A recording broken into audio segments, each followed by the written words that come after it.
welcome back to the Cities of John. We're all staying safe and well. And part two, yes, so get part one checked out if you've not already done so. My little tribute to the late great, of course, passed away in 2025, early 2025, Tony Buck. So please join me as we look at part two of his playing career. There will be a manager one, but that'll be in the future. This is all about playing for City, of course. There's so many years we got of Tony, and of course upstairs as well, didn't we? As well as upstairs as well as downstairs playing for us. So we'll start this part two. In part one, Tony's arrival in the First Division at 30 years plus raised a few eyebrows, more than a few, but almost immediately proved his worth, and in only his second season, of course, lifted the First Division title. Injury dogged the start of his third season until finally, December 1968, his luck began to change.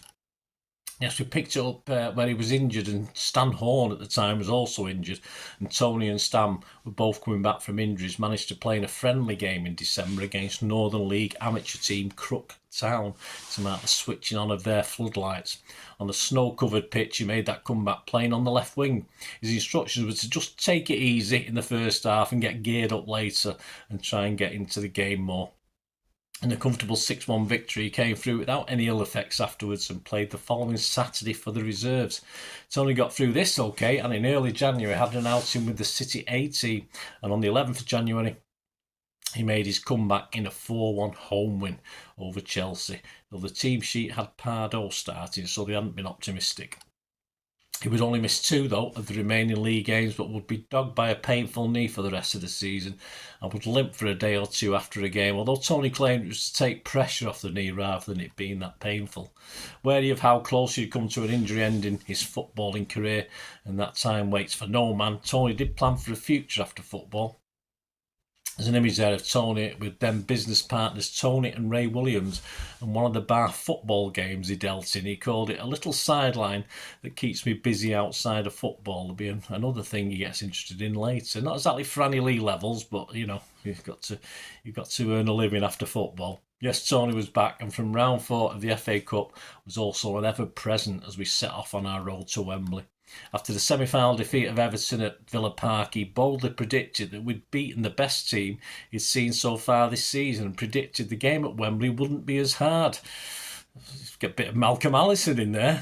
Images there, action from the semi-final as Doyle writhes in agony without a care from Everton's Joe Royle and Alan Ball, and even Tony in the background isn't really concentrating on his injured colleague. He's concentrating on the game. Doyle did recover, and after full time, as Tony and Malcolm Allison, they're celebrating after that 1-0 win over Everton. Derby at Old Trafford on the 8th of March went City's way with a buzzer goal, the difference between the teams, and a great image on the front of the next City home programme versus QPR of Tony tackling George Best, who, again, as we saw in part 1, was kept fairly quiet by Tony. Prior to the FA Cup final at Wembley, Tony found out he had received the FWA Football Writers Association Footballer of the Year award. Jointly, though, with Dave Mackay, he received the award watched by his teammates on the Thursday before Cup final day. Image of the joint player of the years with their trophies. Also in the picture, the England manager. We'll get back onto him in a minute, Alf Ramsey, who obviously didn't appreciate Tony's skills as much as other people. Pre-Wembley, City released the squad images of ourselves in our new red and black striped kit, which we would wear for the final. Bucky's front and centre on the front row. An image there taken from Goal magazine prior to the cup final. Tony back row, free from the left, looks to be distracted by something. Perhaps a mascot Paul Todd's up to something, I don't know. In a Q&A before the cup final, Tony was asked what his nickname was, and it wasn't Skip at that stage. He said The Rock. There you go. At 35 years old, Tony lifted the FA Cup a year after lifting the First Division trophy. He said it was like being Roy of the Rovers. Some great images there. Tony leading the team out and meeting the Princess of Wales, warming up, lifting the cup presented by the Princess, and sat on Mike Dale's shoulders with the cup. He even took it to bed with him, who'd blame him, and on the top deck of the bus for the heroes' welcome back in Manchester. After his award and trophy lift, he said in the next programme versus West Ham on the 30th of April, he said the following: City's respected captain expressed modest views on what many people thought was a just award. Me, Player of the Year, I'm delighted to be sharing this award with Dave Mackay. Most of it I owe to Manchester City players for the wonderful backing they have given me. Also to team manager Joe Mercer and Malcolm Allison and their training staff. At the start of the season, I don't mind admitting I was almost down but not quite out. Prospects didn't look too rosy when I injured an Achilles tendon. However, Peter Blakey, our physio, and John Wright, the physio at Withington Hospital, worked wonders. And by the beginning of December, my hopes were raised after playing a friendly match at Crook Town. When I regained my first team spot, I felt after playing and talking to the lads, there seemed no chance of us retaining the league championship. And we set our minds on winning the FA Cup. Up to the final, the Spurs match was undoubtedly the toughest, and they took us by surprise with their approach. But the team is adaptable, and we pulled through. I think we can say, without wishing to appear boastful, that we deserve to reach Wembley. Before tonight's game, I hope we have our usual lap of honour. You did, yeah, no problem. Displaying the cup in front of our wonderful crowd at Manchester City supporters. Then indeed I'll have had 3 marvellous seasons I shall always cherish. But don't get me wrong, the lads and I aim to be in it at the Kill next season too. There you go. So just from the programme there. There's an image that captures a suited and booted Tony on the steps of the town hall, lifting the FA Cup with the Lord Mayor. He did have disappointment though, despite his age. He had hoped Alf Ramsey, that we saw before in that picture with the players of the year, may call him into an England squad, but sadly he never rang. Even Joe Mercer put pressure on for Buck to be called up the following season for the 1970 World Cup squad, but Alf Ramsey didn't relent. Didn't know a good player when he saw one, did he, obviously? Great image at the Player of the Year awards as Tony and joint winner Mackay hold their trophies with England manager Alf Ramsey looking on. Reflecting on the season is in the Manchester City football book, journalist Peter Gardner, who did at least 4, I've got 4 of them here, I don't know if he did any more, said that Tony had been available from the start of the season, they would have shown more prominently in the First Division table. It wasn't only Tony's impact himself, but also how it affected other City players, arguably players like Mike Doyle and George Heslop. Missed his influence in defence to the point that Heslop's form in particular dropped off a cliff and he was dropped by Joe Mercer. One positive though was that led to the arrival in the team of a certain Tommy Booth. His stats for that season, of course, disrupted by injury. 15 league starts, 6 FA Cup starts. On to 69-70 season.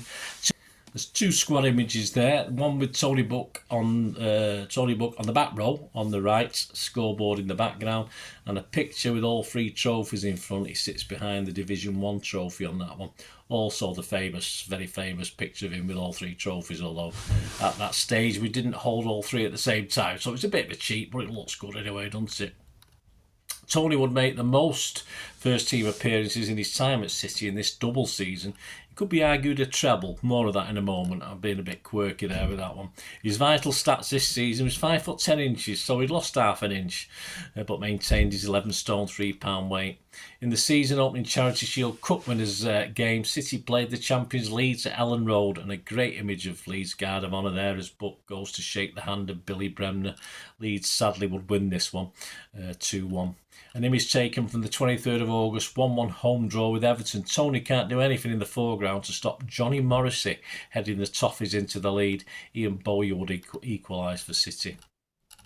In early November, Tony picked up the first of 3 trophies this season as City beat Swindon in the final of the Daily Express 5-a-side trophy at the Empire Pool, Wembley. The squad of 6 from the right, Young, Bell, Oakes, Tony, Corrigan and Pardo. Not even Liam Sowerby could get in the team. City battered United in then the first derby of the season on the 15th of November. There will be 5 derbies this season, 4-0 with goals from Bell with a couple, Young and an own goal from David Sadler. Tony's picture unable to stop United winger John Aston from getting in a cross. Image from the league meeting between City and Leeds on the 29th of November, a 2-1 victory for the Yorkshiremen. But Booth and Doyle keep a close eye on the ball as Mick Jones of Leeds looks on. And Billy Bremner appeals for something in the background, I have no idea what. Another image there from the 6th of December meeting at Upton Park versus West Ham, a 4-0 City win, as Tony Buck clears from striker Clyde Best. West Ham would gain sweet revenge though for this hammering later in the season. We'll get back to that one. Another image from the 28th of February, a 1-0 win over Ipswich. Tony and Joe come out for the second half of the game. After missing out on Europe the previous season, Tony finally got a chance to play, now in the UEFA Cup Winners' Cup. City went through the gears in Europe. He was also made our way to a League Cup final, which allowed for 2 more derbies. Bellamy on the score sheet for the first leg semi-final win, 2-1 on December the 3rd. Tony just visible in the background as Bobby Charlton slams home an equaliser. A 2-2 draw at Old Trafford on the 17th of December was enough to take us to Wembley. United did, though, gain some revenge with a rare hammering of City, 3-0 at Old Trafford on January 24th as City relinquished their FA Cup in round 4. Tony had some injury problems between January the 6th and March 21st. He started 8 games, was subbed off with knocks 4 times and missed 4 games before starting the last 11 games of the season. Image of Tony Buck on the 28th of February, home win, a 1-0 home win over Ipswich, our first win at Main Road since the 2-1 win over United in the League Cup in December. He manages to block an effort from debut boy for Ipswich, Paul Marc, if you remember him. In the final of the League Cup, we would face West Brom on one of the worst Wembley pitches for a football match in its history. Tony worried about his old legs on the pitch, but 120 grueling minutes later, he was lifting the 3-handled trophy. Images of the programme are up there. Tony's shoulder high on the Wembley pitch, and he keeps an eye on the trophy whilst having a bath this time. So not only does he sleep the trophies, he actually has bathes with them as well. In Europe, the top image of Tony Buck shaking hands with the Académica de Coimbra captain before the quarter-final first leg in Portugal on the 4th of March. He was replaced by Heslop as he struggled with injuries, as mentioned earlier. The bottom image of Tony rocking up to the exchange pleasantries with the Schalke captain before the away leg of the Cup Winners' Cup semi-final. After beating West Ham away early in the season 4-0, as I mentioned, one of City's worst home defeats was against the same West Ham on the 21st of March, as City, in soggy conditions, and a soggy Joe Corrigan, if you remember that, at Main Road, were humbled by the Hammers 5-1. There's an image there of Tony flat out in an attempt to stop Jimmy Greaves in the return game at Main Road.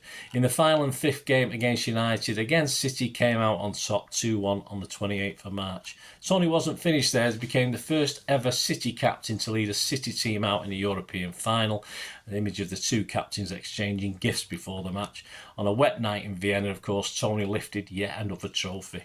And more images of City in the famous red and black as Tony is carried by his teammates with the trophy. But with the cup, steps off the plane at Manchester Airport, and Tony and Joe show off the cup on the open top bus on another cold Manchester night. His stats for that season: 38 league appearances, 2 in the FA Cup, 7 League Cup appearances and 9 Cup Winners' Cup appearances. On to season 70-71. A squad pick there with the League Cup and the Cup Winners' Cup. Hang on, where's the Daily Express 5-a-side trophy? Anyway, Tony's 4 from the right on the front row. There will be no cup lift this season, and at 36, Tony realised by the end of this season that things personally would get tougher, as for once he was not an automatic starter as the season came to an end. On the plus side, he grabbed himself a couple of goals in a season where City struggled in front of goal, failing to score in 17 of our 42 league games. The first goal in a 4-1 hammering at Stoke on September the 19th, of Stoke at September the 19th at Main Road. Other scorers were Lee Young and an own goal by goalkeeper legend Gordon Banks. An action image there of George Heslop, Joe Corrigan and Tony getting a blocking to stop a goal-bound shot in a City 2-0 win over Ipswich on the 31st of October. Another City win at Old Trafford on December the 12th, 4-1, including a Lee hat-trick. A few days later, it wasn't the level with Franny Lee's bog roll business, but he had Bobby Charlton opening a fitted furniture shop he co-owned with Danny Herman. I think he might have been on the physical side, Danny Herman, originally at City, on the training side. The shop was on Cross Street in Sale, the latest of his business ventures away from football. Buck's second goal came in a 1-0 win over Crystal Palace on January the 9th at Main Road. And despite Tony's presence in the side to play Chelsea in the semi-final of the Cup Winners' Cup, injuries decimated the squad in other key areas, and Tony and City were denied another European final, losing both legs to Chelsea 1-0, 2-0 on aggregate. The season stats: 33 league appearances, One as sub 2 goals. In the FA Cup he made 3 appearances, in the League Cup 1 appearance, and the Cup Winners' Cup 7 appearances. On to season 71-72. At 37, Tony appreciated that Joe and Malcolm would rest him from time to time, but it was fit he generally played, as he was still the best option. He revealed in an interview that even when the players got the day off, he would go in and do a bit of training and only allow himself 2 weeks off in the summer before training 2 nights a week until they reported back for pre-season training. Despite his age, the training sessions at Wythenshawe Park, a regular feature, would see Tony remain one of the fittest City players. Joe Lancaster, a former international athlete who helped in the sessions, who the players cheekily named Adolf, said of Tony, he had the quickest reflexes of any athlete I've seen in a sportsman nearer 40 than 30. Tony, like the rest of the players, learnt that Joe was moving upstairs through the press, Joe Mercer. For the players, though little changed as Malcolm coached them as normal. There's a brilliant image from Peter Gard's Manchester City football book number 4, as Tony and Buzz are in their off-field City duties take time to read to young children on a visit to a local school. Also this season, a change for Tony as he stepped down from the captain's role, passing the baton to Colin Bell. Squad image in front of the nearly completed new North Stand with standing. Tony has a ball at his feet on the front row. How about his vitals? Well, he's 5'10" now. So finally he's not changed in height from one season to the next. And he weighs 11 stone 6, so he's put 3 pounds on.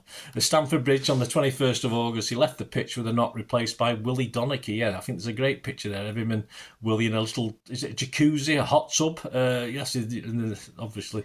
Very cosy. Anyway, he would miss the next 2 games. Derek Jeffries standing in for him, and they would be the only games he'd miss this season. The main road derby was a 6-goal thriller on the 6th of November. It ended 3-3 and went down as one of the greatest in history. Yes, I remember I was there. Not for me, though. We didn't win it. But, yes, the triumvirate of Belly and Summerby were on the score sheet for City. Sammy McElroy, Kidd, and John Aston for United. Yeah, we'd been seemingly, though, heading for defeat until Buzzers equalised in the 89th minute. So, at the time, perhaps it felt a little bit like a victory. An image as Tony puts a cajoling arm around the referee, who has Arsenal's Charlie George in his sights, with Doyley looking on. It ended Arsenal 1, City 2 on the 13th of November. Tony reflects that for the first time he was receiving crowd displeasure on a more regular basis, though it didn't last too long. On December the 18th, he played a 1-1 draw at home to Leicester. Tony had missed just 2 games at this stage and was to be an ever-present for the rest of the season. He played a poor pass back to Joe Corrigan. Leicester's Keith Weller nipped in to score, and Tony was booed by a section of the crowd every time he touched the ball thereafter. He said the experience helped him certainly later as a manager. He didn't take it to heart and even scored in the next game away at Stoke City. I bet there wasn't much booing then. In a 3-1 win on the 27th of December. Well, apart from Gordon Banks might have booed him because he was guy on the receiving end. There's an image there of a 1-0 City win over Chelsea on the 18th of March at Main Road, and Tony's chasing hard to close down Chelsea's legendary number 9, Peter Osgood. City went for another title, and Alisson made the decision to bring in Rodney Marsh. Tony thought it was a big mistake at the time to play him straight away, as he just wasn't fit enough. A victory at Old Trafford 3-1 on April the 12th appeared to put City in the driving seat for the title. Lee with a couple, and Marsh also got another one. But we've got an image there of action from a 1-1 draw at Highfield Road against Coventry on the 15th of April. Tony comes away with the ball from the lagging behind Coventry players. Then, sadly, a 2-1 loss at Portman Road in the penultimate game saw Tony elbowing the ref in the tunnel at half-time. Sounds bad, doesn't it? Angry that at 1-1 he had disallowed what he believed was a perfectly good Colin Bell goal. He was a bit angry with him, so the ref had been in the way of the dressing room at the time, so Tony just elbowed him out of the way. And this caused Wyn Davies to attempt to attack the referee. And in the scuffle that followed, all the concentration, Tony said, of the team just suffered. We eventually conceded and lost the game and the title. So really realised he might have missed his last real chance with this incident for glory. He had an FA disciplinary panel to face for the incident. He eventually was given a 2-game ban for early in the 72-73 season. His stats for season 71-72, he made 40 league appearances with 1 goal, 2 appearances in the FA Cup and 2 in the League Cup. Well, there you go, guys. Join me in part 3 As Tony and City try to recover from missing out on a title they look firm favourites to win. But for Tony, he would start to see his years now catching up with him, although a new challenge would await for him as well. So there you go, guys. Let us know your memories, any memories you've got of Tony Buck or anything to do with City. It'd be wonderful to hear them. And don't forget, join me in part 3 as well, guys. My final part of this little tribute to Tony Buck to skip. Thanks for watching, guys. Please stay safe, especially you Blues.